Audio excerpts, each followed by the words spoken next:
All right, we are back from closed session at 7:01. We're going to call the open meeting to order, starting off the Pledge of Allegiance. Ms. Moreno, would you lead us in the pledge, please?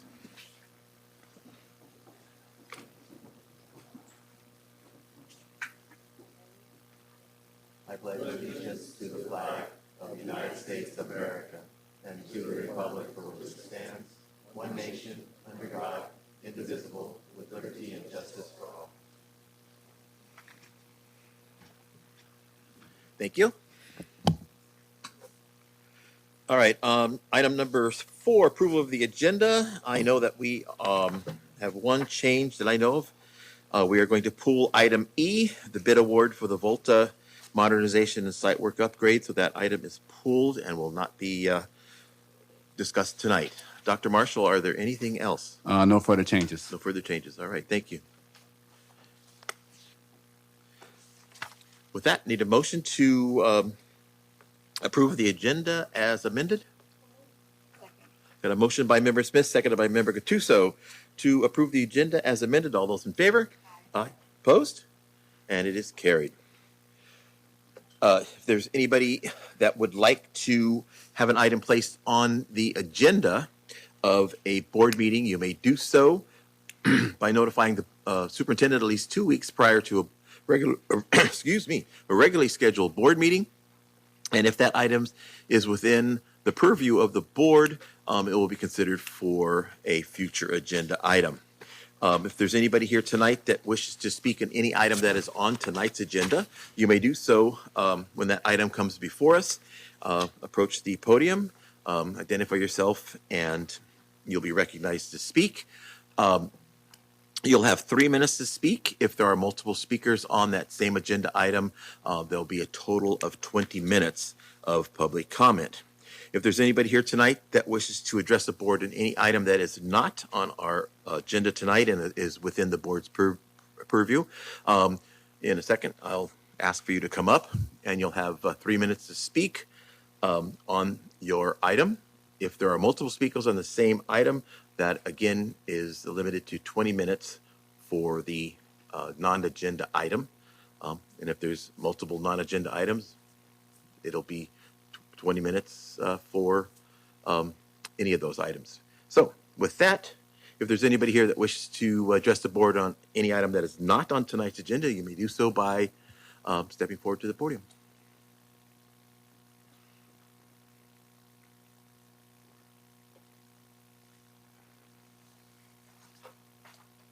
Good evening. Good evening. How's it going? Good, you? Pretty good. Good. First, I wanted to say thank you for allowing me to speak here tonight in front of you all. And I am a field representative with the NorCal Carpenters Union, representing Local 152 in Manteca, which represents the working men and women in Merced County. Excuse me, 1 second. Could we get your name for the record, please? Oh, I'm sorry about that. My name is Palemon Fausto. Thank you. Thank you. The purpose of my visit here today is to provide you all with the information to the Los Banos Unified School District regarding the recent bid for the Volta Elementary School Administration Modernization Project. And I also emailed you guys a copy of the letter and everything, but if I have it here, if you guys, anyone needs to see it. And Bobo Construction's questionable project completion history, litigation history, frequent regulatory and labor law violations, all of which raise doubts about their eligibility to be awarded the project under state law. In addition to their fitness for this project, we also hope for this information to serve as a basis for a larger inquiry to their status as a pre-qualified bidder in the district of Los Banos, the school district. The California Public Contract Code requires a public agency to award its public works contracts to the lowest responsive and responsible bidder who has demonstrated the attribute of trustworthiness as well as the quality, fitness, capacity, and experience to satisfy and perform the public works contract. Local 152 would appreciate the notification on what steps you'd like to take on this matter, and we look forward to your response. Appreciate your time. Thank you. So as I'm sure you heard, we have pulled that item from tonight's agenda, and we are in the process of working with legal counsel on this for the next steps. And we were informed that there's probably going to be a special board meeting in the future to go back and look at some new bids. So we're in the process of working on that. So Right. thank you Appreciate for it. Thank you for shedding. and thank you for bringing it to our Appreciate it. attention. Thank We you. appreciate that. Thank you. All right. Anybody else that wishes to address the board on any item that is not on tonight's agenda? Good Good evening. evening, board. First off, I'd like to start off by talking about 26 years ago when a young kid was going through his student teaching in San Diego. He was introduced to a program there and that he fell in love with. And eventually, when he was hired here in 2000, he said, I wonder if they have this program here in Los Banos.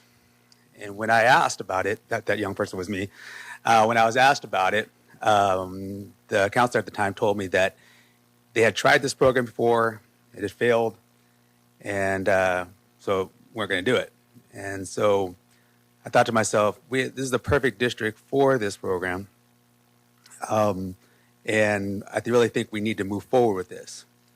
About 2 years later, when we had a new principal, I approached her about it, and she took a chance on myself and a group of people that we put together.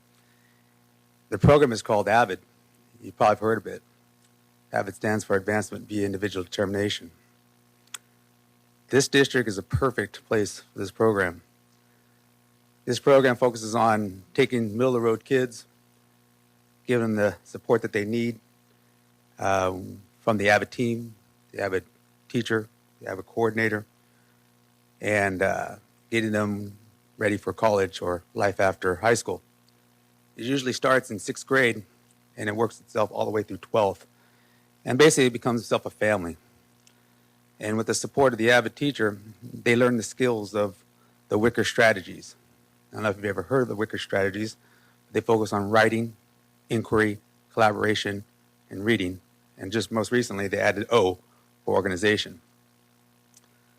So in 2003, we brought the AVID program to Los Banos Junior High School. And within 2 years, with the work of my team, we were able to get Los Banos Junior High School certified as an AVID program. Unfortunately, due to funding, it was eventually shut down at the junior high school. I believe, Mr. Ferrer, you were there when we had the program there. Eventually, the program got shut down. When I found out that the program was coming back to the district, I was pretty excited. But at the same time, being so involved in the program, I knew that it has to be done a certain way. If this program is not done a certain way, it will not work.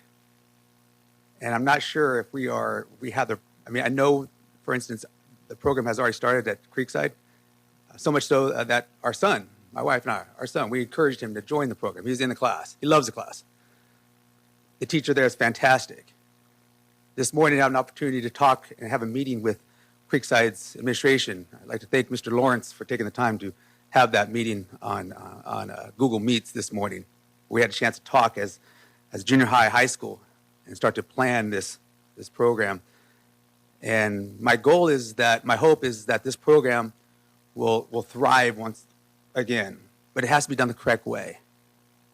And I'm hoping that if given an opportunity, I can, at the next board meeting, I could do a presentation where I can show my experiences or how it should be run. And if it's not done, like I said, it's not done properly, it's just not going to work. AVID is advancement via individual determination. It's basically student-driven. It's not driven by people who believe a kid, quote unquote, needs the program, and then it's put in there. That's your 3 minutes. Okay, thank you very much. Thank you. And to address your request for the next board meeting, if you would work with Dr. Sutton, since he is our AVID coordinator for the district, that would be the person to work with. Alrighty? Thank you. Anybody else that wishes to address the board, any item that is not on tonight's agenda? Speaking of Dr. Sutton, Evening, Board. Let me give you an apology ahead of time. I have residual cough and cold, so I may coughing fit here. But didn't intend to actually speak tonight until the topic of AVID came up, and I figured since the topic came up, might as well let you know kind of where we're at and with the AVID program. As you mentioned, I am the district director of AVID. I've gone through the training process and been certified by the AVID Center as the district's director of AVID. And as was mentioned, Creekside and Los Banos High School established an AVID program 3 years ago to bring the very needed resources and support for our students who were potential college-going students. Both school sites have a very vibrant AVID leadership team made up of administrators, counselors, and teachers. Creekside has had over 20 teachers trained in AVID. Los Banos High School has had 15 teachers trained in AVID. They continue to rotate through and add additional teachers going through the training process, just as recently as December, where we took them to the national conference. They have very defined communities of practice, COPs, which are their focus for their campus. For Creekside, it is focused note-taking. And for Los Banos High School, it is actually the Wicker strategies that were mentioned and incorporating those as part of the PLC process that we've been working on as a district. We have a very strong, one of the things I established when I first got in the position was a district AVID leadership team, which is also made up of administrators, counselors, and teachers. We get together every other month to discuss AVID, what's going on with it, where we're at, what's our protocol, what are we doing. The sites that are currently established with AVID actually meet every month to talk about strategies, where they're at, confer with each other, collaborate, and figure out what's going on with their program. Part of this process was looking at where we are as a district. We have a very supportive AVID regional coordinator who works with us constantly to ensure that we're properly implementing things, putting it in the proper place.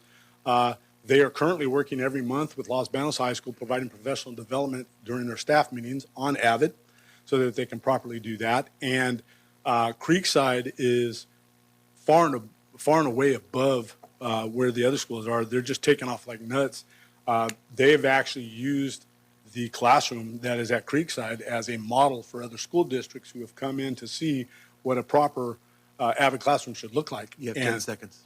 I'm sorry? You have 10 seconds. Oh, I'm sorry. Well, I was going to tell you a whole bunch of other stuff, but the best thing to tell you is that the AVID Center has sent a proclamation to you folks for your support. And it's extremely long, but I'll cut to the chase on it since I only got 8 seconds left. No, actually, you don't have no seconds. Okay. I will bring it up. You can read it. And if you have a question. That'll be great. Okay. I'll bring it up, give it to you, and let you move through it. Sorry, I didn't realize it took 2 minutes that fast. But thank you for allowing me to respond. All right. Thank you for the information.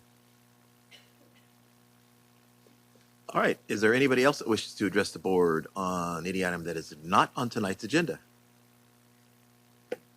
All right. Seeing none. All right. We'll move on and on to our student rep report.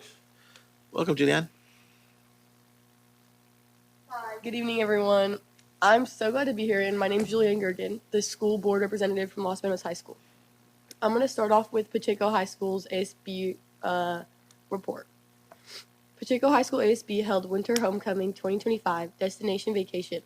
The week we returned from winter break, while this was a difficult time to navigate coming off a break, the students came together and pulled off one of the best winter homecoming weeks we've had. From vibrant decorations to lively music, the spirit of our school was indeed on display.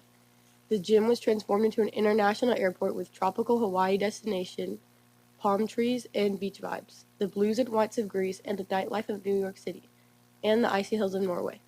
In addition, our winter homecoming, we proudly hosted the 3rd annual winter formal, the Sweethearts Ball. In collaboration with Los Banos High School, on Saturday, February 8th, ASB students from both sides came together to create a welcoming atmosphere for all. This event was a beautiful evening filled with laughter, dancing, pictures, and cherished memories. Academic Decathlon news. On Saturday, February 1st, students competed in Merced for Academic Decathlon. Students earned medals and scholarships, which was a huge achievement. Miss Lewis had unwavering support in this season, which helped students prepare. Thanks to Mr. DeGrace and Miss Clark, each of whom contributed to the competition. Michael won a gold medal in interview. Mason Faria won a gold medal in music. Victor Ramirez won a gold medal in economics. And Joshua Mendoza won a gold medal in science. Dominic Mendoza, Robert Wayne won the Robert Wayne Scholarship. Michael Maturo and Joshua Mendoza and Daisy Aripka also won these scholarships. We are so proud of our Panther students. Pacheco FFA news. Pacheco FFA has had a busy start returning from winter break. Our speaking teams have been constantly competing all over the states. The job contests accumulated on Super Saturday with 16 students competing in job interview, English creed, Spanish creed, and impromptu. Montserrat Garcia won impromptu, Israela placed 4th in the Spanish creed gold division, and Ruben Conchola placed 3rd. Montserrat and Ruben will be moving on to the regional contest in March. Ruben also won the Rotary Speech Contest, and multiple students participated in the Lion Speech Contest. Temperance Toscano and Ruben Conchola earned gold awards. Landon Martinez and Erica Iniguez, Tegan Strominger all earned silver awards, and Montserrat Garcia earned bronze. Our judging teams, Vet Science, Veggie, and Best Informed Greenhorn, Ag fabrication teams are taking off competing around the state. We are excited to see what these teams can accomplish and share with everyone. School news. For National School Counseling Week, we focus on helping students thrive in some activities aimed at supporting students' academic, social, and career growth. The week started with a Q&A table with fun activities. Day 2 encouraged academic goal setting. Day 3 focused on wellness and social emotional learning with a gratitude wall and self-care kits. Day 3 also hosted a breakfast with the counselor, which connected counselors and parents. Day 4 provided college and career guidance, offering resources and information for students. And to wrap up the week, there was music, games, and a final chance for students to ask questions. Last, as for staff, there was an appreciation providing coffee and breakfast. We are thankful for our staff. College and career news. This month for college and career, we had a FAFSA night for parents and students to complete their application for Merced College CTE tour field trip. 68 seniors were accepted to Fresno State, and 37 were accepted to Sacramento State. Congratulations, Panthers. Athletic news. Our sports, wrestling, basketball, and soccer have had a fantastic season. Our varsity boys soccer team finished the season in 2nd place and will appear in the playoffs soon. After claiming the WAC championship title, varsity girls basketball will be in the playoffs for the first time in our school's history. PHS wrestling has had 3 league champions: Dominic Hurst, Alexandra Loreto, and Malaya Soto. In total, 17 wrestlers will compete in this weekend in the division tournament. Pacheco Sports Boosters will be hosting a fundraiser on March 24th. The event is a live wrestling event like a WWE experience.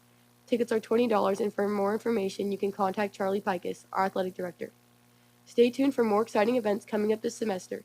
We encourage everyone to participate and make the most of our school spirit. Thank you for being a part of the Pacheco High School family. Let's continue to make great memories together. And now for Los Banos High School news. Los Banos High School hosted their annual Scholarship Saturday on January 25th for all of 2025 graduating seniors to learn about what scholarships from the community are available to graduating seniors. Instruction was given on how to fill out each component of the scholarship application. The due date for all LBHS scholarships is Friday, February 28th, 2025. They must be turned in to the scholarship advisor, Ms. Souza. Workshops will also be hosted by Ms. Souza during Pride Time throughout the month of February to further assist students with the scholarship process. Last night was the pickup for our annual ASB Linguista fundraiser. A big thank you to all of those who supported this effort. This fundraiser helps ASB to keep Tiger Spirit strong all year long. Last Saturday night was the Sweethearts Ball Winter Formal. This dance was organized by ASB of both Los Banos High School and Pacheco. This has been a dual school effort for 3 years running. There were specialty drinks like Roy Rogers and Shirley Temples, and lots of dancing with a great DJ. Everyone was decked out in their finest, and it was a great time for all. In other news, Interact Club member Isabella Guerrera, a junior who won 2nd place at the Rotary Speech Contest. The topic was the magic of Rotary. This is her first public speaking event, and she did an amazing job. We want to thank Rotary for providing such great opportunities for our students. Now for sports news. Multiple Winter Tiger teams have made the playoffs for LBHS. Girls basketball brackets will come out Saturday, and our boys basketball team will also have an outside chance of qualifying. Wrestling recently finished second overall in league and had 6 wrestlers place first in league tournament to all league status. Congratulations to Marthel, Michael Cola, Colton Kanemoto, and Xander Gonzalez. A special shout out to Brockton and Angelina Borelli, who have also finished first and were awarded the Outstanding Heavyweight and Lightweight Wrestler, respectively. We look forward to finishing the winter season strong as we transition into spring sports. On to FFA news. Exciting news from the project competition banquet at the Merced Fairgrounds. 7 of our talented students competed against peers from 15 schools presenting their exceptional SAE projects. These are the award winners. Brockton Borelli, gold. Nathan Cambiotti, gold. Angelina Borelli, silver. Addison Leonard, silver. Owen Buffino, silver. Gia Soares, silver. Riley McCarthy, silver. Great job. All of our special congratulations to Brockton Borelli for earning the American Ag Credit Scholarship and Owen Buffino for receiving the Yosemite Farm Credit Scholarship.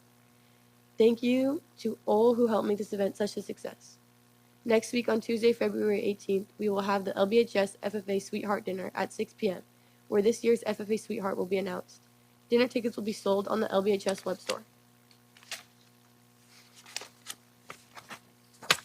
FFA will host the 16th annual Los Menos High School Car Show in the Quad on February 21st from 12 to 2 p.m. All types of vehicles are welcome to sign up, including off-road vehicles as well as tractors. If you are interested in participating, please reach out to the LBHS main office for information and eligibility. Thank you for your time and being so supportive to our school. I hope you all have a wonderful Valentine's Day tomorrow, and good night. Julianne, thank you. Great job. All right, on to item B, California School Employees Association report. Any report tonight? All right, seeing none, Los Menos Teachers Association report.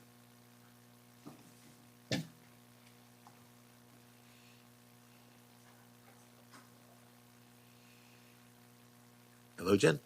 Good evening. First off, I'd like to say thank you to Mr. Pereira, Mrs. Valadeo, and Mr. Lieb for attending our annual school board dinner. It was great to see all of you outside of business and just get a chance to enjoy each other's company. I hope you enjoyed the evening as much as I did, and I look forward to next year where hopefully we have a few more of you there as well. What a year it's been. We are over halfway through the school year.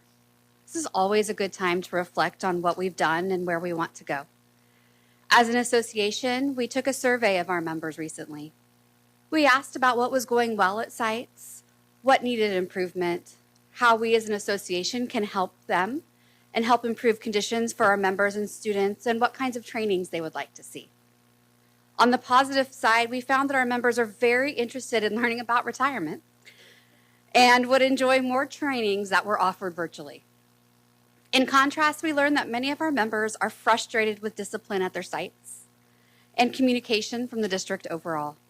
They had questions about why so many schools got new chairs when there are many other things that are a higher priority for our student learning, and that the chairs are inappropriately sized for many of our students.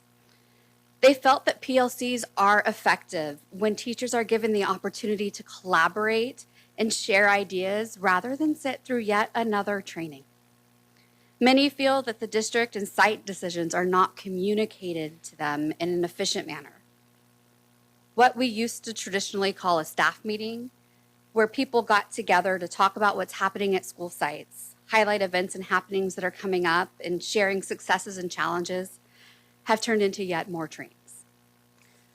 We have some teachers at school sites who have had 3 different trainings scheduled for the same day, with 2 of those trainings actually scheduled for the exact same time. I think that highlights the lack of communication, not only at a site level, but also at a district level. All trainings are scheduled by a different office and dates sent out to sites, but there was no coordination between the groups to make sure that people could actually attend everything. And we're often sitting through trainings that contradict each other. While we received a ruling from an arbitrator regarding our grievance around SEAL training from last year on December 9th, that ruling and the consequences of it have not yet been communicated to kindergarten teachers or first grade teachers in a way that is consistent across the district. Imagine our surprise to learn at 5 p.m. on Friday, January 15th, that these trainings had actually been optional all year long. That information was relayed from your lawyers after we had sent a cease and desist letter, not by district staff. And teachers are still waiting to hear how and when they will be compensated. We need leadership that is unified, just as we are a unified school district. We're all here for the same reason. We just want to provide our students with the best public education possible. I was able to sit down with Dr. Marshall this week and share this data. I broke the data down by school sites and by percentages of respondees so we could really look at where we were having successes and some challenges. We were able to identify some common threads across the district and identify specific sites where everything seems to be running great, and a few where there needs to be a little bit of improvement. The most positive thing I took from our meeting was Dr. Marshall's commitment to reforming the committee that looks at other means of correction. We know there are a lot of new laws and restrictions around discipline in our schools. We began this process together to come up with a plan to ensure safety and equity for all of our staff and students. Along the way, both sides dropped the ball. Other things came up. But I look forward to working with you all and making our schools a safer place for all of our students and staff. As we continue to learn what changes will be coming to public education, we, the Los Banos Teachers Association, are as committed as ever to providing our students with quality public education, making sure our schools are fully staffed, and ensuring stability for our students and community. In an effort to show our willingness to work collaboratively with LBUSD, I'm presenting you with our Sunshine Letter for this year, and I'd like to read it to you on behalf of our members. Dear Dr. Marshall and illustrious school board trustees, the collective bargaining agreement between the Los Banos Unified School District and the Los Banos Teachers Association expires June 30th of 2025. Pursuant to Section 3547 of the Educational Employees Relations Act, the LBTA is herein forwarding you its initial proposal for collective bargaining for the 25-26 school year. LBTA strives to work with LBUSD to fully staff our schools, improve educator pay, and provide stability for our students and community. In alignment with the mission and vision of LBUSD and in an effort to ensure Los Banos students have access to the best teaching, content, and educational experiences available, LBTA intends to bring proposals related to Article 3, Negotiation of Procedure, Article 5, Working Hours, Article 6, Salary, Article 8, Health, Welfare, and Retirement Longevity Benefits, and Article 11, Class Size. Per our collective bargaining agreement, this Sunshine Letter shall serve as our written notice of intent to negotiate openers provided to the district by February 20th as outlined in the CBA. We look forward to engaging in good faith negotiations process. LBTA is prepared to accommodate bargaining dates that are acceptable to both parties. Proposed, we have provided a list of available meeting dates: March 4th, 6th, and 20th, April 8th, 10th, 14th, 15th, 17th, 24th, and 29th. LBTA requests that the district confirm meetings for at least 5 of the proposed dates and inform our team of the selected dates by February 25th. Sincerely, me, Los Banos, Jennifer Wilkins, Los Banos Teachers Association President. Thank you all for your time, and I have a copy of the Sunshine for each of you.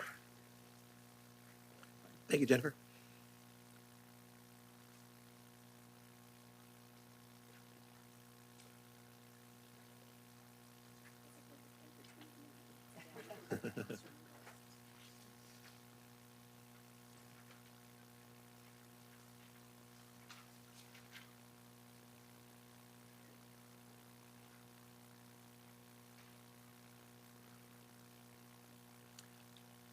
All right, on to item D, facilities report. Ms. Monday.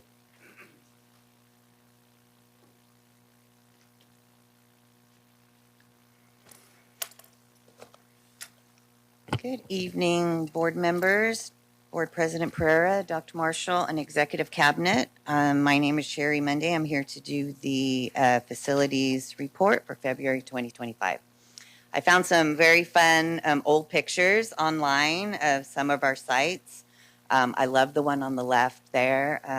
I don't know what date that's from, but that's Los Banos High School. And you see Los Banos High School being built in that middle top picture. And then down on the bottom, in the bottom, there's when Los Banos Elementary School first was built and their bell was put up. And I believe that bell is still there. And then Volta Elementary School back in 1970. I found this clip from Merced County Office of Education.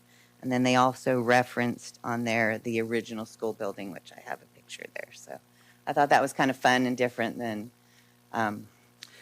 what we usually look at. So on to our Early Education Center project. It looks like still like a field, but we've been busy doing some work. The rain has been impacting a little bit. And we'll get to what we've completed. So we're 100% complete with our sewer. This off-site storm drain ditch is 75% complete. Rough grading 90%, fire water 100%, domestic water 100%. So as you can see, we're now working on our power and low voltage. So we're only about 5% complete right now. We need to talk about the schedule. Originally, our schedule was set to have 16 of the classrooms and the office and NPR open and complete by 8:25, and 4 preschool classrooms complete by 11:25. That was a very aggressive schedule when we set it. Everything had to go right, and as we know in construction, nothing ever goes right. So the original schedule, we had a start date of 8:26. We actually didn't even start working till 9:30. So from the get-go, we were already a month behind. So I have a list here of some of the delays, some of the things that caused us to get where we are, the CEQA process, the DSA approval, City of Los Banos, which we are still waiting for our traffic signal approval from them. So we're working with them closely. Our building manufacturer, we had some point of connection issues back and forth between the contractor and the building manufacturer, and then obviously weather. And then today's weather, I've just wanted to cry all day because it's horrible and it's going to really impact the site. So we're going to revise we've revised the schedule. The entire campus is estimated to be substantially complete 11/6/25. So as weather improves, we're going to try to improve on the schedule, but that's kind of where we are right now, and that's a realistic date. Obviously, weather is going to still impact that date, so I will update as we continue to go through. Sure. Before you leave that slide, the City of Los Banos approval for the Traffic signal. Is that a important part of the process to open the school? Because if it's not there, are they going to allow us to open the school, or what do you know? I don't know. I've asked that question numerous times. Like, will they let us put a stop sign there? I have not received that answer. It would be them. It would be the City of Los Banos who would, I'm assuming, determine that, because it was required by the traffic study to put the traffic light there. So they were going to approve that internally. They have sent it out to a third party, and we have not heard back. And every week we check in, and we have not heard back. Thank you. Oh, sorry. So what's the official date that it has to be operational by? The school has to be up and running by what date? Well, we TK currently Center. have a TK Center, right? No, the new one. The new one, we don't, unless Dr. Ritchie has a different answer than I'm going to say, we don't have a drop dead Okay. date. We Okay. just need to get it done. Okay. We have places for TK students to go to school right now, Right. so we're plan Bing. I mean, we're going to make room for them and get them in I school. didn't know if the state was mandating us to have it up and running, a new one up and running by a certain date or not. We need to have it up and running for the proper class size. So our numbers are supposed to be 20 to 1. And from my understanding, if we don't have that available, then the district pays a fine or a fee for that. So that, to me, would be the only thing that would make us want to get this done faster so we don't have to pay that. Was that all correct? The only other thing to take into consideration here is that if it's not open on time, we're basically going to have to play musical chairs, because there's only so much that current facility can hold. And as we have to meet the state requirement of the ratio of students to adults, we are not going to be able to. And also next year, it's also expanding, to its full timeline of which students are eligible to attend. So we're expecting an increase in the number of TK students. So because of that, if it's not open on time, we'll be looking at having to place TK classrooms on other campuses where we can find open classrooms. We have some contingency plans in place. We are going to wait and see how the weather goes and how construction picks up, but we will definitely report to the board what the plans are and report to the public where the plans are before we move forward. Go. Thank you. Thank you. All right, no problem. Okay, so then, so we have a site contractor, which is TBS, and then we have AMS, American Modular Systems, who is our building manufacturer. So I have their schedule here. They have every one of their production lines our buildings are on, so they are very, they want them gone. They want them on the site, so they're very moving forward, getting these buildings ready. They are actually doing the concrete pads.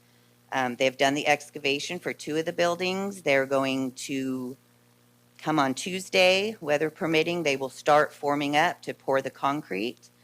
They do a 7-day cure time. A lot of times contractors will wait 21 days, I believe. But they're going to do a break test. So they're going to verify that the concrete is the strength it's supposed to be in 7 days. A lot of contractors don't want to pay for that.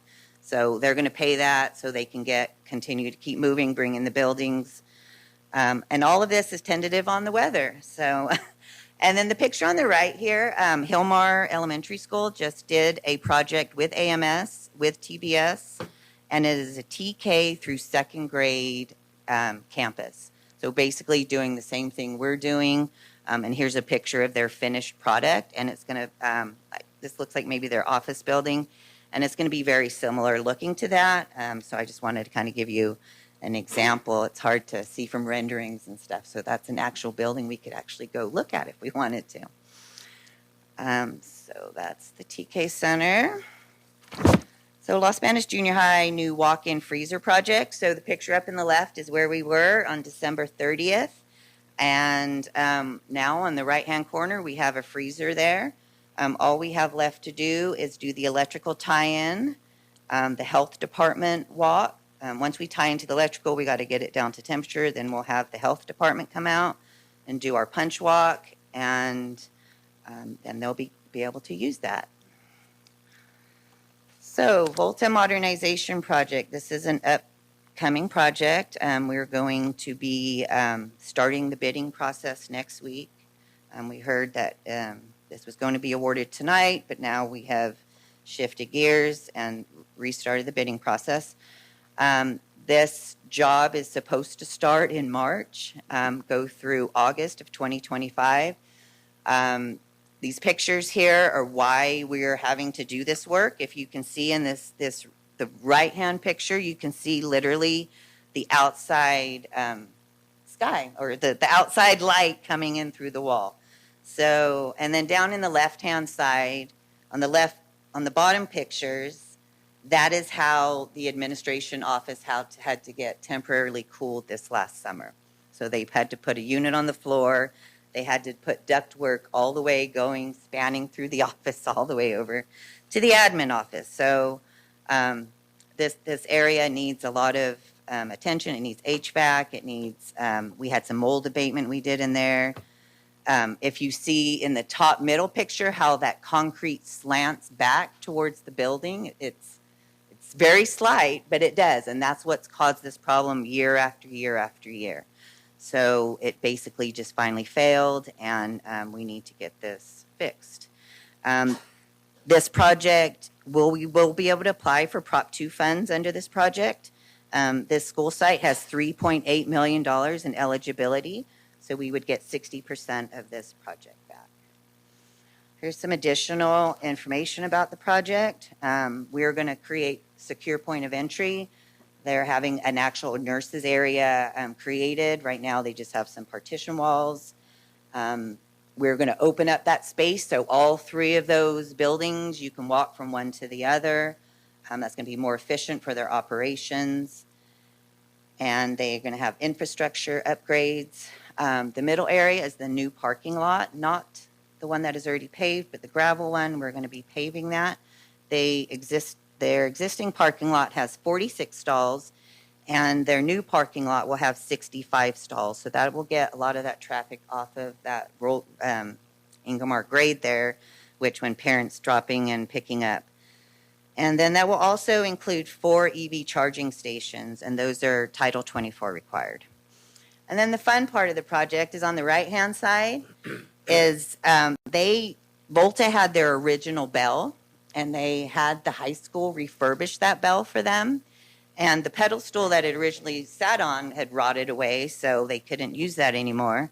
So as part of this project, we're going to rebuild a pedal stool for it, and then we're going to make a time capsule inside that pedal stool. So as part of this project, the kids and the staff will be able to do a time capsule and open it 20, 30, 50 years from now, who knows. So, and then just here's the list of all the other projects. I'm just going to highlight on a few of them.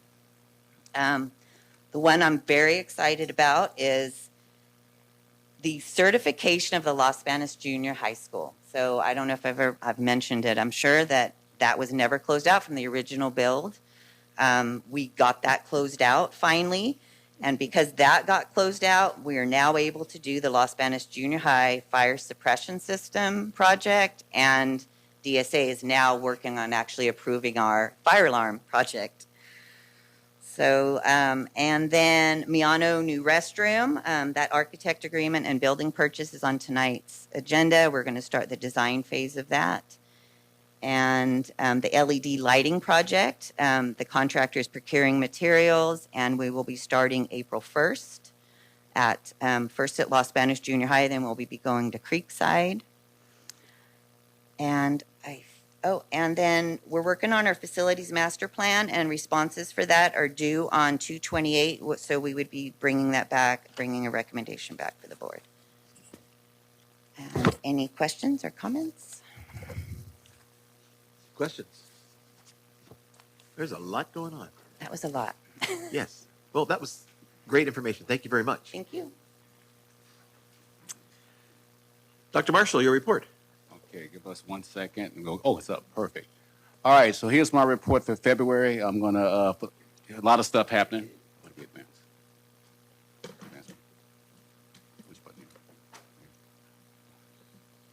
As far as this month, some of the milestones, again, I think I said this earlier. I wanted to thank a lot of our students and staff members. The City of Los Banos held its MLK celebration. It was after the last board meeting, but we had a lot of students there. We had a visitor from Auburn University, Molly McNulty. She came, it was interesting to have someone from the East Coast to come check out what we're doing. She was very impressed with our ag program because Auburn has a big ag focus as well. So she was impressed to go to our classes, and then she enjoyed the DLI visit. So I'm going to see them actually this weekend. I'm going there tomorrow, tomorrow evening, and I'll kind of get to talk to her. But they want to come back and check out some more of our programs because they were very impressed. As far as I did send out some immigration resources to families and staff members, those went out. And, I look forward to, Ms. Wilkin and I had a great conversation. But as we navigate, I hope everyone is paying attention to what's happening at the federal level. There's stuff happening every day. And I look forward to working with you as well as far as navigating that process. All right, so then we also have, as far as our community schools team, we'll be visiting we're moving along with the community schools. And we have a visit to my old stomping ground on February 28th. And I think I'll be in attendance. That'll be my first time there since I left. Because I'm the type, when I go, I go. And so basically, I haven't seen them in 8 years, so it's going to be kind of cool to go back and kind of see what is happening there. And because they have some great, they got grants earlier. I mean, I think my old district got one a couple in the last cohort. Then Lancaster was before that, and in Palmdale, they got double, like over $40 million in their community schools grant. So it'd be good to go and see what they're doing. And it's a community very similar to here, as far as within the LA area. We have lots of talented staff members, and I'm going to recognize a few. I mean, I'll start with Francine Baker from Volta. Not only did she win at the local level as far as the Merced chapter, in our region, she's the co-administrator of the year. So I want to highlight that. Mr. Gregory Hicks at LFB, he was appointed to the City of Los Banos Planning Commission. Attended Michael Creighton, VFW Teacher of the Year. We have Carlos Campos. He was recognized by the City of Los Banos at Pacheco High School, and at the City Council they recognized him for his 4x4 it's his challenge, and to date he's raised like over $202,000. We had a student, Jonathan Valencia at Miano. He won the Ask Every Student Succeeds Award. And then we had students every year. Mr. Walsh spearheads this. We had students from Los Banos Junior High, Lorena Velasco, to win the VFW Patriot Pen Essay Contest. And then I attended the Merced Mariposa Section Project Competition banquet. Attended that last week. So it was nice to see a lot of our stars in Los Banos. And you can see pictures, I like to show pictures. That's our administrators. One of our Teachers of the Year, Michael Creighton, VFW Teacher of the Year. This is Mr. Campos and our mayor, Mike Amville, at the city council meeting. From the breakfast, we have Jonathan Valencia from RME and with his teacher, Ms. Barber. And then you look at the winners, so that's another picture of us at the Patriot Pen Essay Contest. That's from the project competition banquet. It's nice to see our kids getting all these accolades. And some updates about, as far as Proposition 2. One thing that, and I think Ms. Monday covered part of it, one of the rules around Proposition 2 is that you have to have a master facilities plan. That's why she has that in the works. But another component is that we have to have a deferred maintenance plan. Because they're not going to give you new money if you're not keeping your buildings up. So we have to come up with a plan. And then in terms of, I'm going to just show you a couple of things. Our strategic plan update, implementation update. I added a little life to the document. So as you can look, I'll show you. First I'll go with the deferred maintenance plan. I will give Dr. Lee, Stephen Reese, and Sherry Monday. They're the driving forces behind this in terms of this work. And this is a draft. It's a working document. Okay, so you can, and again, like I said, if you want to access that Prop 2 money, you have to have this in place, and it has to be adopted by the board. They will not give you new money if you don't keep your buildings up, plain and simple. This is the draft, and if you look at the commentary, basically it kind of aligns with our strategic plan in terms of the goals that we set, our directions that we set for the district. That's like the preface. But the cool part, and Dr. Lee did a lot of research as far as the schools, the space, the numbers, and he has all that laid out for us. That's the first part. But the best part about the document, of course you can't read this, but what it basically says is that you have a project, a deferred maintenance project, you have the sites, and it goes by 5 years. And then you have, in terms of every site knows, in other words, when you leave, what's going to happen over the summer. So it's not like, it's getting away from this approach of, we wait till it breaks to fix it. No, you do preventative maintenance, and that way you save more money in the long run. So that's something that we're working on. And so I'm sure that there'll probably be a more formal template, and we can just put that into a different format.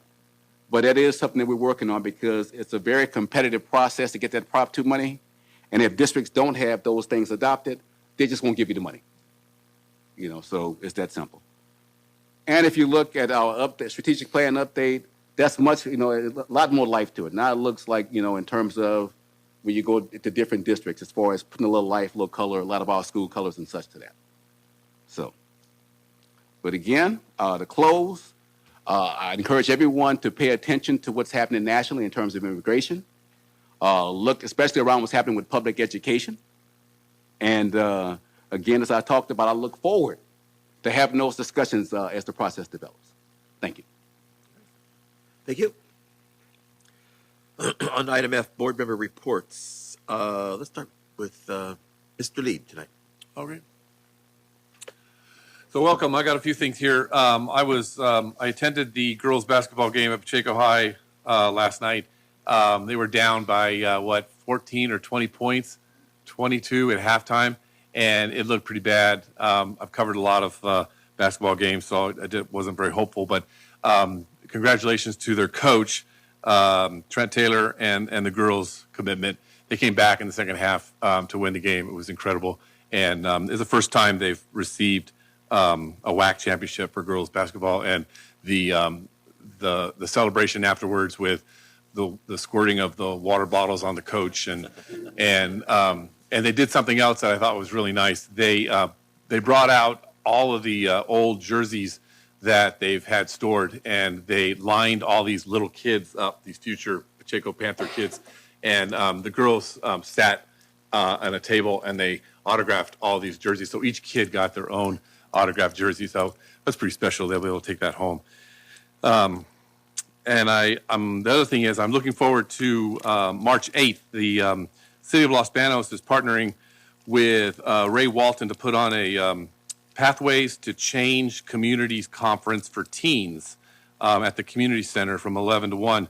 And it'll be an anti-bullying, anti-gang involvement, anti-drug use event. It's totally free. There'll be special guests, free raffle prizes. And so check out the Los Banos Parks and Rec Facebook page for more details. As a Rotarian, I'm the chair of the Rotary Speech Contest every year. So I want to congratulate Ruben Canchoa from Pacheco High. Did an excellent job competing at the local level. And he now advances to the area competition in Madera on the 19th of February. And then if he wins that, he goes on to the district level. He also won the FFA State Star Reporter Award. And that was pretty impressive. That came from Pacheco. I attended the annual Merced Mariposa Teacher Association dinners. Thank you very much. That was nice. The prime rib was delicious. And thanks to Opera Modesto, never heard of this organization from Modesto. They partnered with the Los Banos Arts Council and came to town and performed Hansel and Gretel opera on the 31st of January to a full house of students from Los Banos and El Nido. And I hope they come back next year. It was really nice to see. You don't see opera very often in Los Banos. At least I don't anyway. I watched students at Los Banos Junior High perform CPR on mannequins on February 3rd. Gary Peterson with Riggs Ambulance Service was there leading the training. We do the training, CPR training for all of our students in the district with the exception of Pacheco High, I was told. So junior high and high schools, Riggs Ambulance Service performs this or offers this service to all schools in Merced County. So it was impressive to see that.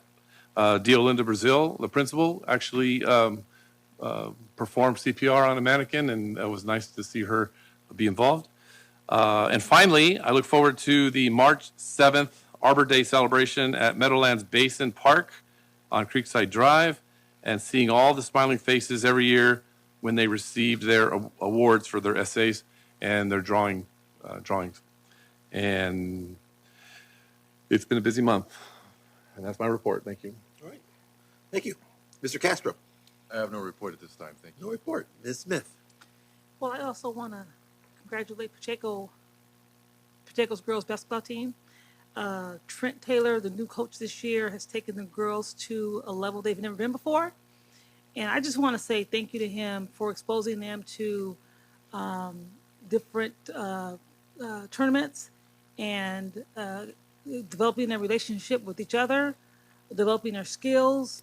I really think he's been an asset to Pacheco High School. I've never really met him personally, but I can see the effects and the girls on the team, and I just think he's done a wonderful job. It was really nice to see him get showered in Gatorade or water or whatever that was. But he just, yes, yes. I have two girls on the team, and my granddaughter did go home with a jersey that was signed, and she's been bouncing the basketball ever since she's gotten it, and she has made herself a forward, and she wants to play for Pacheco High School when she turns 14, and she's only 7. So kudos to Pacheco High School. They did a great job with the girls this year, and I really appreciate him for all he's done with the girls. That's it.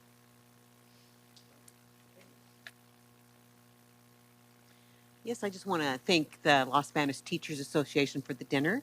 Not only did we have dinner, which was wonderful, but we also got a little review on the Brown Act. So a little bit of food and a little bit of education at the same time. And I just wanted to point out, I'm excited to see that our strategic plan is now posted.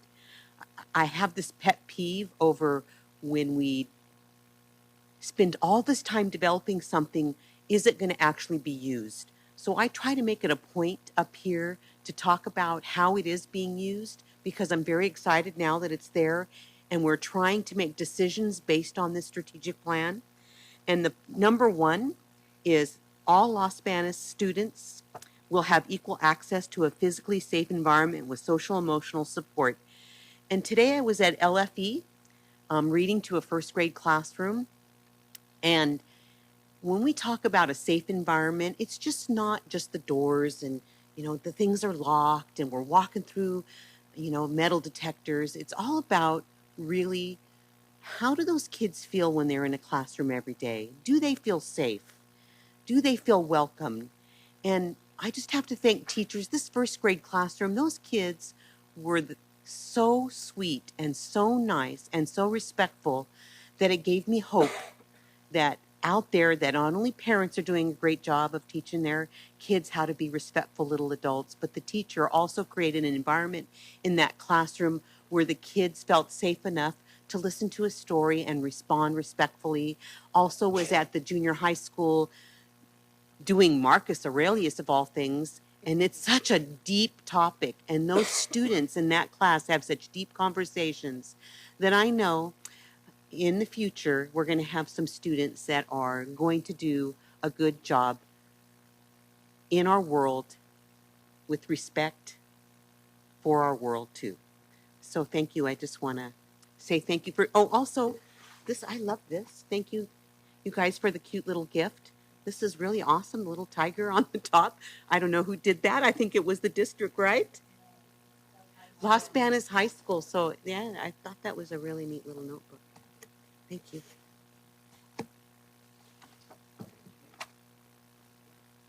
And also thank you for the chocolate. So it's been nice to have up on the front. To piggyback, actually, another pillar on the strategic plan is equity. And I too attended the meditations workshop with Mr. Walsh's class. And this is our third session. I must say the students are opening up, they're blossoming.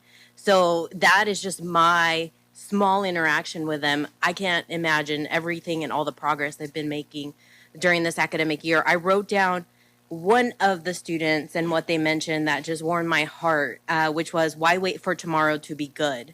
And so from there, they were connecting thoughts in terms of, treating others with respect, even if we have variances of opinions. Just the context that they had, obviously, it's their day to day. But I took it, and when I went back to work, I said, yes. And you're going to laugh at this one, but I'm like, why am I going to wait for tomorrow to eat that salad that I've been saying when I could eat it today? But it just kind of resonated so much because it's applicable to so many things in our life. And so to have that and to be rooted. So kudos out to Mr. Walsh to create that environment in his class that students can feel not only safe, but they are working towards being respectful of one another and respectful of what their views are. So thank you. It's been amazing. We have, I believe, one more session, and so I look forward to that. And lastly, I wanted to thank all of the sites. Read Across America is coming up the first week of March, so I did want to thank everyone that has sent out the invitation. Because of my work schedule, I signed up for 2, so I'm signed up to go to Mercy Springs Elementary, and I'll be going to LBE. At LBE, I'll be reading a Spanish book, so I'm excited on that one. I don't get to practice my Spanish enough, but really, I wanted to thank everyone. I wish I could. I really focused on those two because I haven't made a visit to those two particular sites this year. So, or as of last July. So I'll be going there. But thank you seriously to everybody else that has been sending those invitations. And that's it.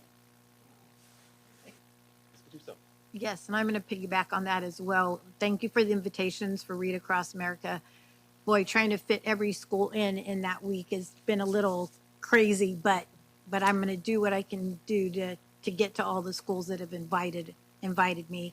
Again, also thank you for the chocolates and the pens. This I think is from the Los Banos Junior High, and I really don't have much more than that. The linguiça dinner last night was great from Los Banos High School, but I will have more next month after I've been able to see all the schools and read there. So thank you very much. All right. I don't think I have anything to add. Everybody's kind of said everything, so we'll go ahead and move on. So next, Dr. Ritchie, mid-year LCAP update. Good evening, board. So we'll go ahead and get started. So this is the annual mid-year LCAP report. As per Education Code, districts are required to report on the status and the progress of the LCAP on or before March 1st. And so, as everyone knows, the LCAP is a 3-year plan. We just started our new 3-year cycle this year. It describes the goals, actions, services, expenditures to support positive student outcomes, and also address the state priorities. And so this time we're going to provide a report on our progress so far in implementing our LCAP plan, and also kind of how our students are doing as well. All right, so our first goal, this is a focus goal. It's focused on our English learners and about the progress that they're making. Last year was a year where our students made a great deal of progress. Some of the highlights are that 25% of our EL students were reclassified as fluent English proficient, and that's an increase, 5% increase in the year before. Also, for our EL students, that they had a massive increase in ELA performance on the CASP. The distance from standard is where the state dashboard likes to see where our students are at. And when it means distance from standard, that standard is the average score for students across California, regardless of ethnicity, program, any special abilities. And so what that states is that right now our EL students are performing 79.6 points on average, below the state average for all students. But that's a tremendous increase from the year before, 22 points. And also put that in perspective, typically you'll see anywhere between a 5 to maybe 8 point increase, and that's you had a great year. And so that increase for our EL students is incredible. You see also the increase in math as well. And our college career readiness rate increased as well. Area of growth is that our overall goal is to increase the percentage of English learners making progress. That actually declined. Some of the thoughts we have on this as we've been analyzing this is that when you have students who are reclassified at a higher rate, you're also going to be removing those students from that pool that count toward English learner progress. And so it's one of those ones where you really want to have more students reclassified. You also want to have students continue to make progress. So it's a fine line where that goes. But our students are making progress. With our actions in there, we've fully implemented curriculum instructional supports, the summer melt counselor. That's where we provide a counselor this summer to specifically to focus on supporting English learners as they transition to college. But also those counselors are available to help any students who have things they want to work on or goals they have throughout the summer. Our English learning director, and then was this partially implemented this because it's always ongoing. We're doing tons of stuff with our parents with this goal. Goal number 2 is supporting. This is a social emotional learning mental health goal, and it's considered a broad goal where you don't have a specific percentage in it, but it's just saying these are things that we're going to focus on. Some of the things that we've seen in terms of success is to have a decrease in our chronic absenteeism rates. This year, we are expecting to, just for also, all this data is from the state dashboard that was released in December. So this is all data from the 23-24 school year. Our current data, I don't share that because it's changing. We'll have that for next year. But we were on track until this month to decrease chronic absenteeism as well. We've had a rough beginning to the month for a variety of reasons. And so we're working on that to try to help our families feel safe to bring their students to school. Our overall attendance rate is up 93.2%, which that's the highest it's been since the pandemic. And as of, I want to say before last week, we were about 94%. I'm sure that's lower now, but we'll see what happens. An area of concern is that still the high percentage of students suspended. It's overall 7.2% of our students were suspended for 1 or more days, and that is above the state average. State average is about 4%. And so we're still suspending at a much higher rate than previous. And I've said in the past that you can't suspend your way out of an issue. There's lots of different ways to work with students, and we have some schools that are really leading the way, doing some very innovative things, and we'll invite them to talk about those at a different time. The actions that have been implemented in there, providing counselors, social emotional learning programs, clinical health services, attendance programs, professional development for our counselors. And one is the social emotional learning curriculum and professional development. We actually just met with a group this week that will be providing that going forward. The third goal, this is about really is the academic goal, is the way to look at it, broad academic goal. And so some of the highlights from this one is that our students are still improving in terms of their A through G readiness rate. A through G is basically, there's a series of classes that the University of California and Cal State University system requires students to pass with a grade of C or higher to be able to enter into those systems. And that's a good barometer for how college ready your students are. We are sitting as a district at 42.8%. We expect fully with some of the changes we've made in how we report classes, that's going to increase over the next couple of years, plus some efforts that is happening with our counselors. Other areas of success there are the increasing of our student scores on CASP, also in ELA, and maintaining, and then our MAP growth scores. This is different than a CASP score. A CASP score is just a summative assessment that the state gives all students at the end of the year. The MAP scores, the MAP test, we give those 3 times a year, and it's a chance for us to see how the students are performing compared to their peers across the nation, but also to see how the students are performing compared to themselves in terms of growth. And what you see there for mathematics is, I'm just going to tell you, it's nothing short of extraordinary. When I talk with our consultants from NWA, you don't see this.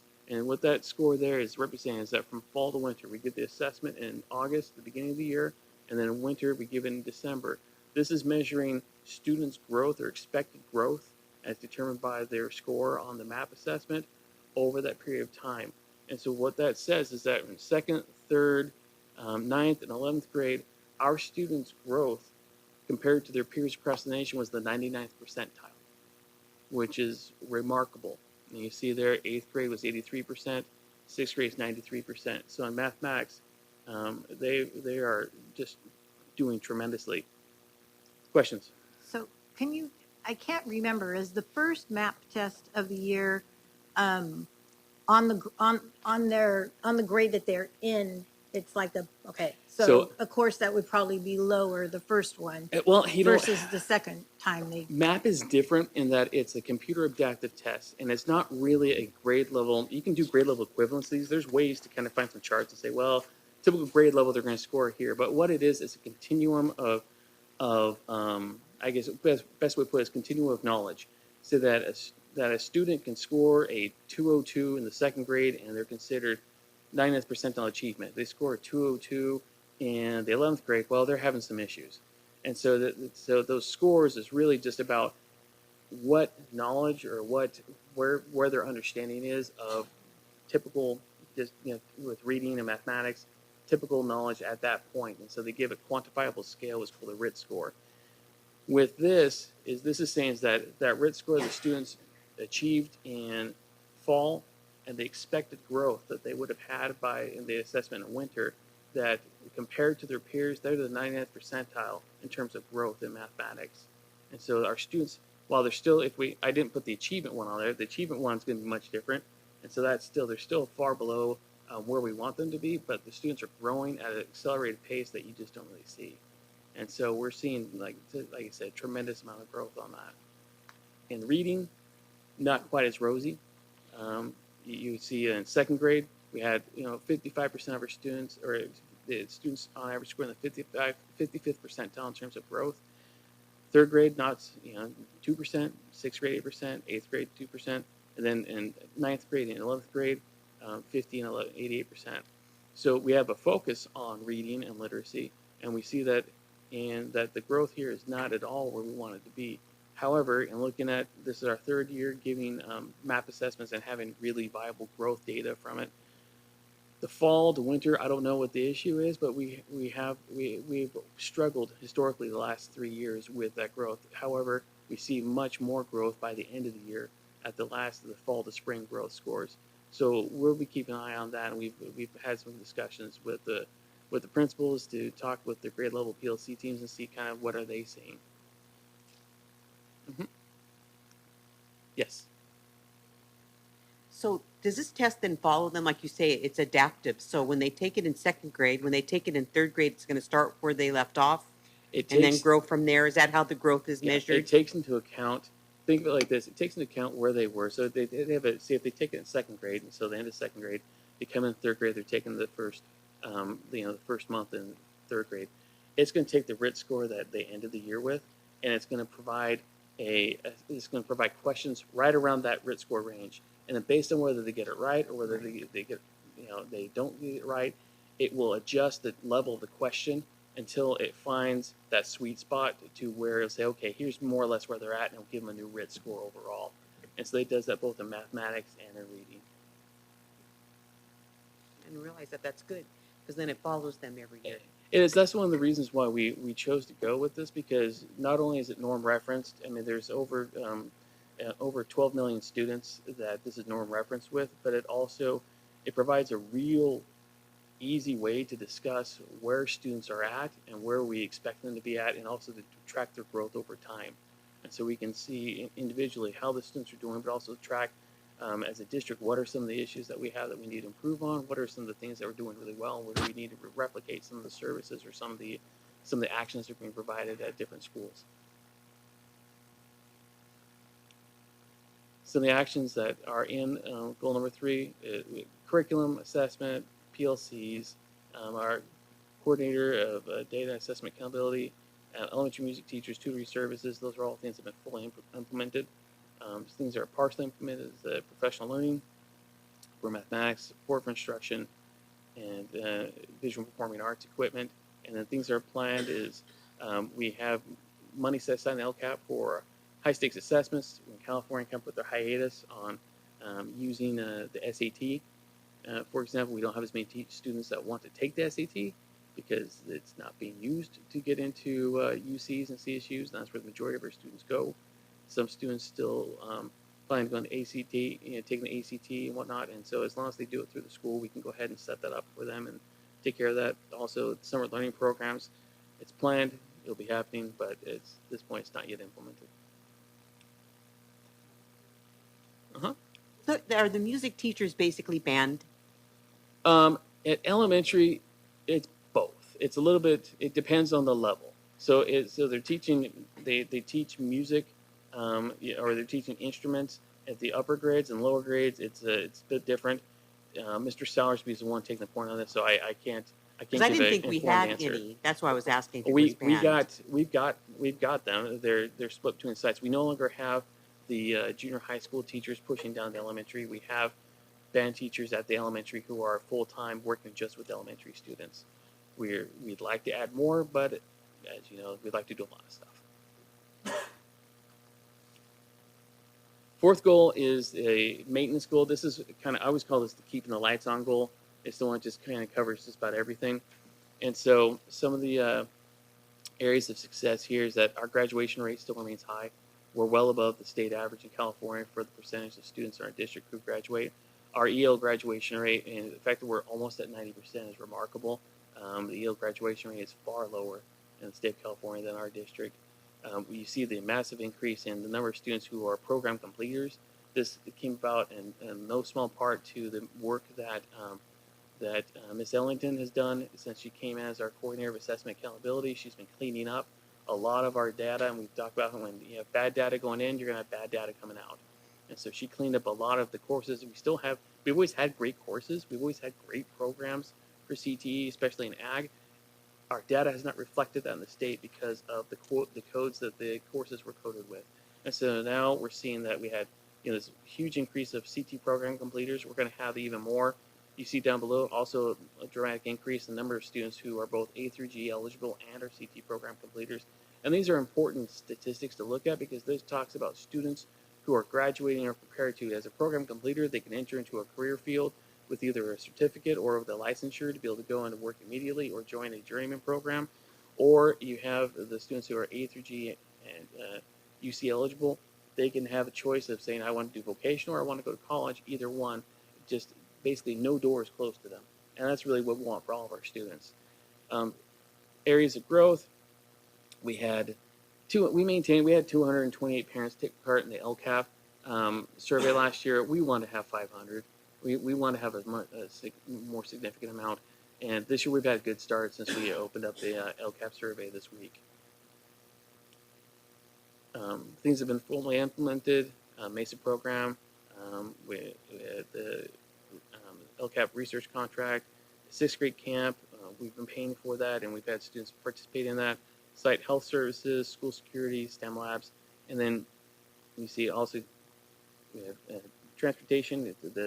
Several of the new buses that we have were paid through with the LCAP, the Evolve system, parent engagement workshops. That's something we've got a lot of feedback about at our recent FPM visit. It's how engaged our parents were, both at the site council and also in the DLAC, and how just how our parents spoke about being involved in their schools and in with district programs. And as you see there, one that's partially implemented is the Career Tech Pathway and Development Support.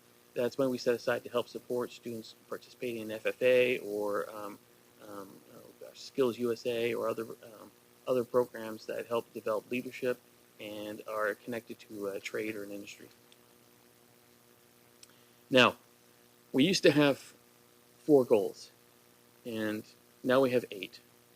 And there's a few reasons for that. And when I get to 6, 7, and 8, that those are just, it's the state of California's wisdom that had us do those ones. But these goals were ones that came out of the needs assessment last year, as we discussed with our community meetings, that there were, and with some of the things that we went through, there's concerns about, for example, in this case, goal number 5, suspension rate of our students. As we talked about in an earlier one, our suspension rate remains high. It's going down this year, but it's one of those things where suspension represents time lost for students. And when students lose time, students fall behind, and it usually exacerbates issues. But however, you can't just say we're not going to do anything. We're going to just allow the students to kind of do whatever they want. There has to be something else in place. And so we have some of our schools that are doing tremendous work in providing other means of correction, also providing more support for those students, and rather than that are corrective as opposed to punitive. And you see here some of the things that we see is that we have, even though those numbers are high, the percentages are high, they are decreased. They represent a decrease from the year before. But as I mentioned earlier, we still are much higher than the state of California, and so that's an area of focus at all of our schools. Some of the actions that go with this is Mr. Mraz is leading work through many of our schools in implementing restorative practices and positive behavior supports. And as I said, like a couple schools, and I'm going to give a shout out to Los Banos Junior High School, because if you look currently, if you just talk about the suspension rate, currently, I believe Los Banos Junior High School suspended less than 20 students this entire school year. You go back 4 or 5 years, that was not the case. It was much like other schools. But then if you talk to the staff and the students and the counselors at Los Banos Junior High School, you'll see something remarkable is that they've all come together and are working through using restorative practices to support their students and to change the whole culture of that school. If like I'm just going to say, if you want to go see where that practice is, where that's being done well, go to Los Banos Junior High School, spend a day with the teachers and with the counselors and see what they're doing because it's nothing short of remarkable compared to what it was before. And so that's definitely a example for our other schools of how we can address this and work and support our students and also support our staff and be able to do the work that's so important.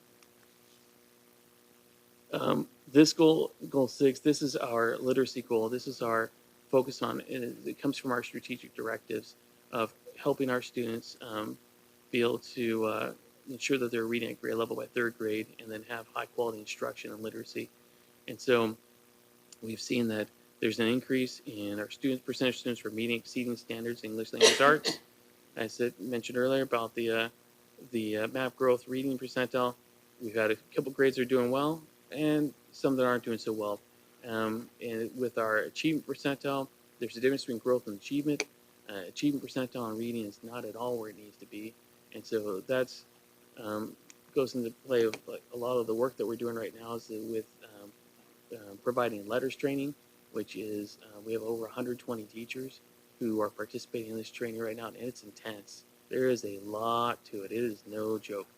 And they're essentially receiving a master's level course in instructing literacy, which in our college preparation programs, we generally got a class. If you're elementary, if you're secondary, they mentioned it on one day. So this is an opportunity for those teachers to get a real strong foundation in how to teach literacy, what the theories behind it, but also what the practical applications.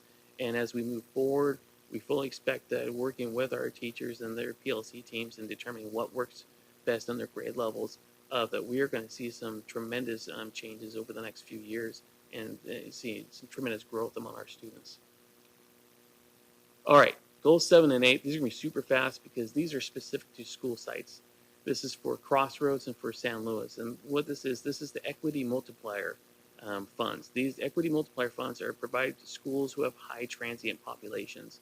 So when you have a lot of students going in and out of a school, California recognizes that that requires a kind of a different level of support.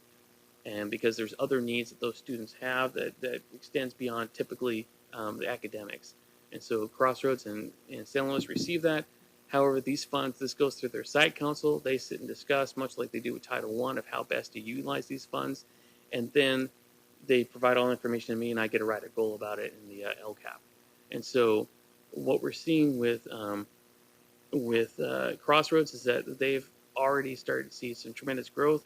However, I always couch this with they may have growth this year, but then next year it may be completely different because of how transient the population is. So it's important to set up systems that support those students. Crossroads is they've actually had money from the CSI grant that they were utilizing. So this fund we can what's the word I'm trying to think of? We can push these funds forward to next year to help support some of the things that they have in place because the CSI grant funds they're using this year, which is be a counselor and to continue to try to support dual enrollment programs for independent study. And then in San Luis was their suspension rate, which they've decreased dramatically. And they actually have implemented, using their funds, a counselor, which this year that I've talked to the staff and talked to Mr. Mias, and he's done nothing but sing praises of having a full-time counselor on a continuation high school campus and just the change in climate that has made. So in summary, we are really making a lot of progress in mathematics. That is something to be incredibly proud of. I know the teachers are focused on that. I know that's been a point of focus across the district, and it's something that's noticeable. You can see it in our map data. You can see it in our CASP data. It's tremendous, and it's really a testament to the professionalism of our teaching staff and all the work that they're doing. Area that we're falling behind, though, is in ELA. It's something that we know that if students don't read by 3rd grade, they're going to struggle the rest of their academic career. And so we got to get reading right. We got to get this right. And our students deserve it, and we're going to do it. Student well-being is improving. Our students there's still an increase in lots of things compared to before the pandemic. but we know that our students' feelings of safety, our students' feelings of acceptance, of being feeling that they're connected with adults on campus has increased, and that's been, I believe, a real testament to the work that our staff has been doing, and also the work that the counselors that are on campus are doing. We continue to have issues in our facilities. That's if you look at our FIT report, only 3 out of our 16 schools met the good or exemplary standard on the FIT report. Most of them were in the fair, and we had 2 schools that were in the poor range. So there's a lot of work that still needs to be done to bring our facilities up to par. Safety continues to be a priority, where it is, just look in the news, but also in our schools, that's still an area of concern for our parents and for our staff. And so that's something we need to address. And then, as always, we still continue to focus on it. At the end of the day, it's all about our students and their learning. Everything we do in schools, everything else we talk about, it comes down to how do we support a student in a classroom learning every day. And that's what we're going to focus on.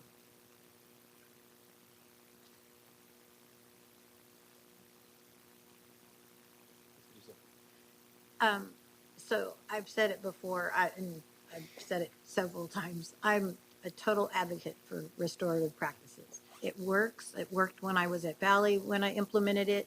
Why would we not adopt it for the whole district? I mean, it can change. It changes the whole culture of a school if done properly.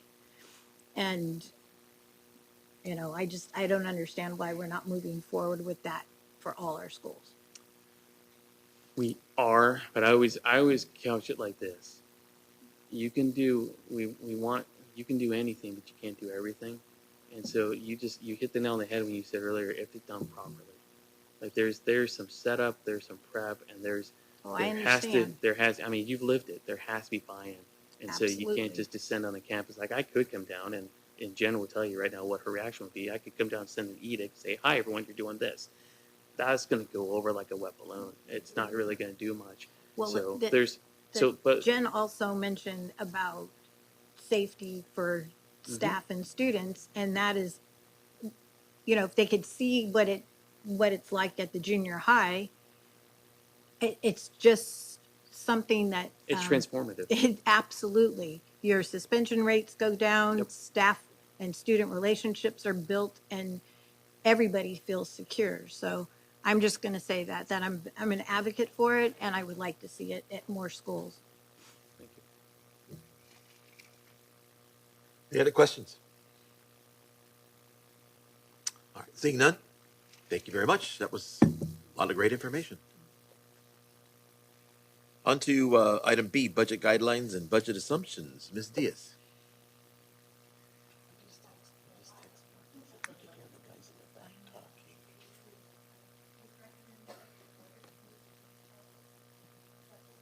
And some 526 budget development. All right, you have that before you as a BRM. Is there any questions? If not, I need a motion to approve the budget guidelines and budget assumptions. Got a motion by member Gattuso, seconded by member Valadeo to approve the budget guidelines and budget assumptions for 25-26. All those in favor? Aye. Aye. Opposed? It is carried. All right. On to item C, declaration of need. Dr. Calzadias. It's recommended that the board adopt a declaration of need through June 30th, 2026, certifying there's an insufficient number of certificated personnel who meet district employment criteria. This is done as a safe gap measure every year. The board passes this in case we can't find fully qualified teachers. It allows us to go forward with a STIP permit or an internship. Questions, comments?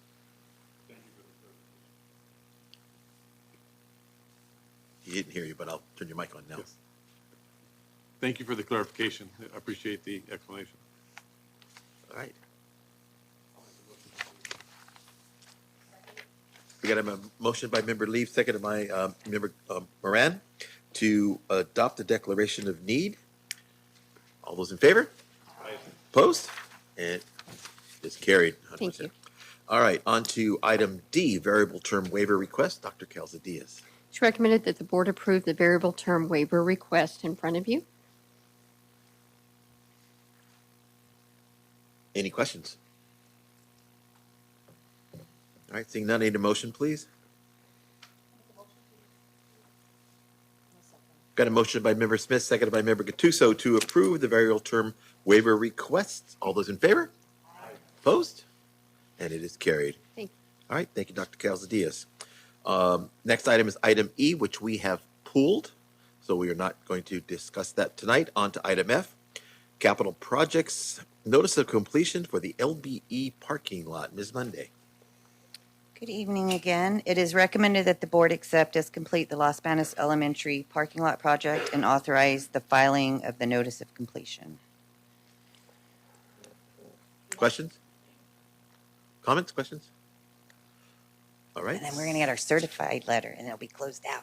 And I'm going to be very excited. That'll be nice. That'll be nice. All right, need a motion to accept the notice of completion. Got a motion by Member Valadeo, seconded by a Member Gattuso to accept the notice of completion for the LBE parking lot. All those in favor? Opposed? And it's carried unanimously. On to item G, lease agreement for interim housing for the Los Banos High School modernization project. Ms. Monday. It is recommended that the board approve the agreement with Mobile Modular to lease 12 interim housing units for the Los Banos High School modernization project. Questions? Comments?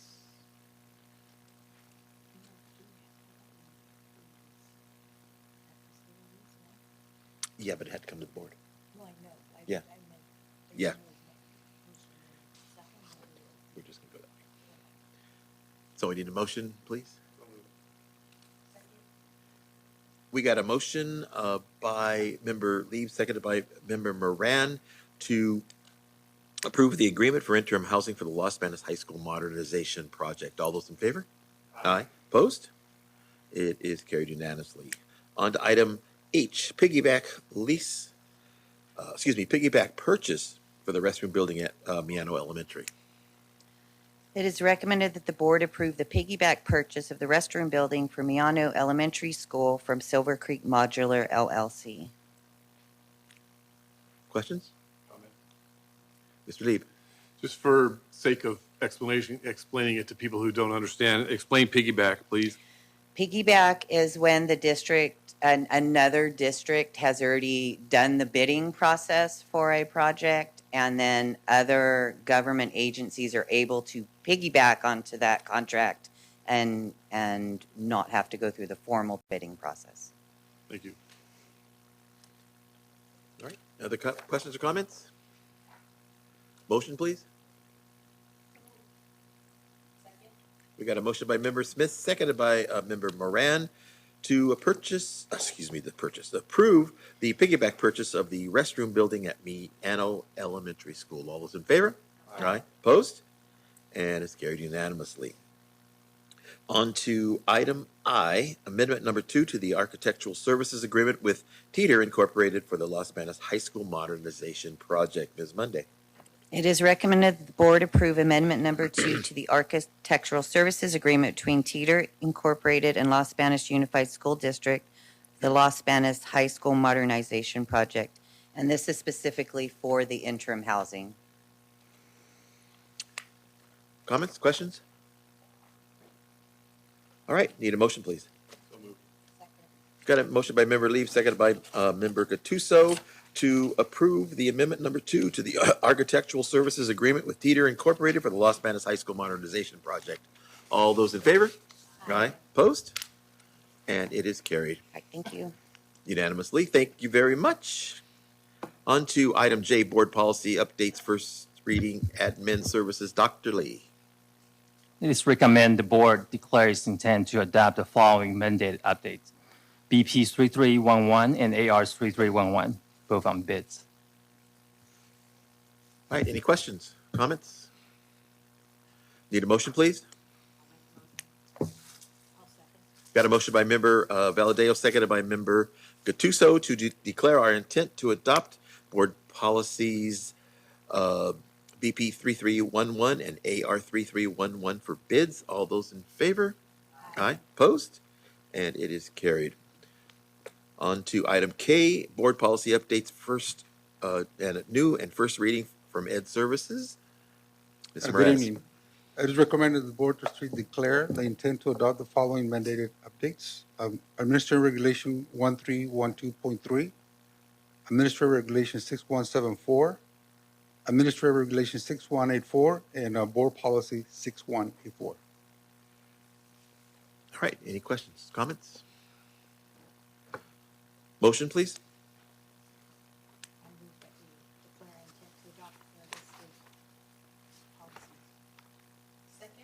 Got a motion by Member Gattuso, seconded by Member Moran, to declare our intent to adopt the policies listed for first reading under Ed Services. All those in favor?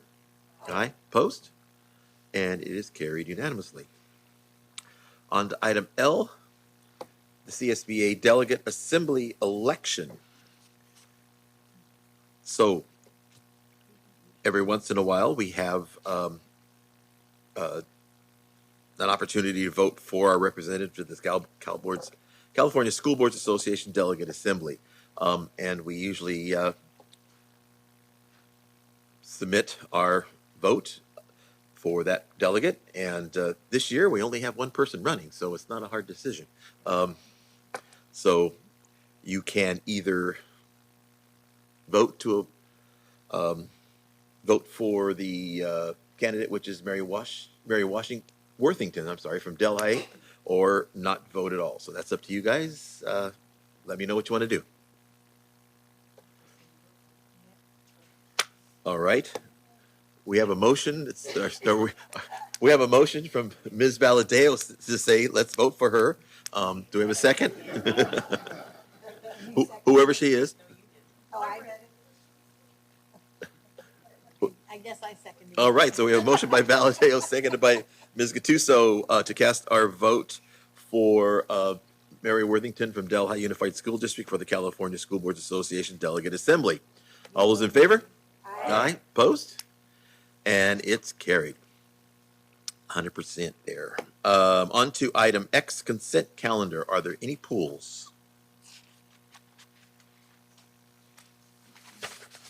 All right, seeing none, a motion to approve the consent calendar as presented. Second.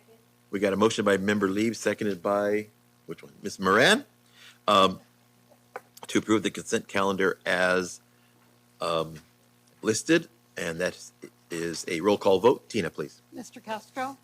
Yes. Mrs. Gattuso? Yes. Mr. Lee? Yes. Dr. Moran? Yes. Ms. Smith? Yes. Ms. Valadeo? Mr. Pereira? Yes. Thank you. All right, passed unanimously. On to item number 11, reporting out of closed session action. The board took action on two items in closed section. Number one, session, liability claim, claim against the district, and that claim was denied. Motion was by Valadeo, seconded by Member Smith. There were 7 yeses, no nos, no absences, and no abstentions. On item number 2, litigation settlement, section 55956.9A of the California Government Code, case number 2024120045. The board approved the litigation settlement. Motion was by Member Gattuso, seconded by Member Lieb. Yes votes were 7, no votes were no. Oh, brother, let me do that again. Blah, blah. Yes votes were 7, no votes were 0, no abstentions, and no absences. Boy, I'm tongue crazy here, too. I know, it's not that late yet. All right, and that's it for closed session action. Item number 12, discussion information and future agenda items. Anybody have anything? Okay, I do have one thing. I want Dr. Wheeler to come up at the last board meeting. And remember, there was a request to get regular updates on our community schools implementation. So I want to make sure that we do that. All right. Welcome, Dr. Wheeler. Good evening and happy Valentine's Day, or soon to be. Because we don't have a site yet, and a lot of things seem like they're behind closed doors or happening undercover. So we wanted to make sure to bring to you all the things that have been happening since I last saw you a month ago. First of all, I was able to attend the RTI Summit by Solution Tree in Austin just this week, along with my colleagues. And it was a wonderful opportunity as we begin to develop, all of the ways that the community schools can support the ongoing interventions and responses to both academic and social emotional interventions. So those conversations are beginning to be built. We also had over 50 staff, parents, and community members apply to be on our district advisory council. Yes, so we're in the process of finalizing that list, and very soon we'll be sending out congratulations and congratulations and thanks to the members of the community and the teachers and parents and staff members who are going to be on that committee, and we'll be notifying them soon. How many are you going to have on the committee? We're going to have approximately 15. 15. Yeah, trying to keep it from being too, we want to have it representative enough that we have a variety of teachers, a variety of staff, of parents, and then of course represent as many of the schools who are, in our district as possible. So we're working on getting that finalized, and then we'll be having, the goal is to have that meeting before the end of maybe the end of February, beginning of March. And there's a lot happening though at the end of February, as I will tell you here in a minute, so it may get pushed back a little bit. We received quite a few excellent applications for both our community school liaison position as well as the family, family resource center supervisor, and we're going to be holding those interviews at the end of the month. So there'll be quite a lot of work put into that. And then as Dr. Marshall mentioned, our community schools steering committee were the people that went with us, that went as a team down to Fresno Unified to visit, are also going now down to Lancaster to visit. And they are a cohort 1 school. We're a cohort 3, so they've had more time to put into practice, and also being a commuter town like we are. And that was one of the requests that came from the steering committee, that when we went to Fresno, they said, oh, that's great. They had some, great things going on. And hey, it'd be great if we had a community that's more like us. And so that's why we reached out, and we're going to get to go down there and see what they have done, and have the opportunity to ask questions and, maybe find out how we might be able to replicate some of that here. Also, I did send this out through Parent Square at the beginning of February, and as a save the date, but on March 29th, the Parent Institute is going to be holding their Dream Big conference. And this will be a conference on a Saturday, and we're offering free transportation, just as we did last year, to families to go to the conference. And so that will be held, the conference is at Golden Valley High School in Merced. So we will be families don't have to come with us. They can register and go on their own, but if they would like to have transportation, we are offering that as well. And information about registration for the event and registration to sign up for transportation will be going out very quickly, either tomorrow or Monday at the latest. And then upcoming events, we are looking to be hosting EECU, the Educational Credit Union. Their director, her name is Noemi Valdez, and she is a graduate of Los Baños High School. And so she wanted to make sure that we had their financial wellness offerings. So we are going to provide a parent workshop in April. And I'm working with the different directors to also bring some of those workshops for our students as well. So we're working on bringing those in the future. And we are looking to also work with some local community-based organizations to we will be hosting the community-based organizations in May for the spring extravaganza. So More information on that will be coming as we develop, but these are just some of the events and projects that we're working on right now. Thank you. That was Oh, and we are working on having a location, and that should be coming to you soon. So that is, I believe we're very close to having that agreement that we would bring to you. So. That would be the Family Resource Center supervisor, right? So I'm going to be hiring that person. We're going to be looking to hire them now so that we're not waiting until the center is here. They're going to help get the center up and going. So we will have them join us soon. So, just for those people listening at home, I didn't know you were going to speak, so your mic wasn't on. They don't know sorry. what you asked, so ask that question again. Just wanted to know the update on the facilities coordinator. And so, that's why I Right, was and so asking. that, as I mentioned earlier, we're hiring both the community service liaison and the supervisor. Our goal is, we're holding the interviews at the end of the month. We have a lot to interview because we've had such great interest in the role. So I hopefully will have a great update for you in March. Thank you very much. Great Thank info. you. Thank you. All right. Is there anybody else that has discussion information items? Mr. Lieb. Dr. Marshall, can you tell me if on our website there is something that explains to the public about what has been done with Measure X funds, what still is going to be done, and how much money is remaining? Okay. Or maybe you can bring a presentation at next month's meeting so the public can hear where we are with Measure X? Sure. Okay. I like to do that. That'd be cool. Thanks. All right. Any other items for discussion or future agenda items? All right. Seeing nothing. Next item we have is closed session, but we finished everything in closed session that we needed to do. So I want to wish everybody a happy Valentine's Day. Everybody enjoy your 3-day weekend, and we'll see you next month. Good night, everybody. Safe travels.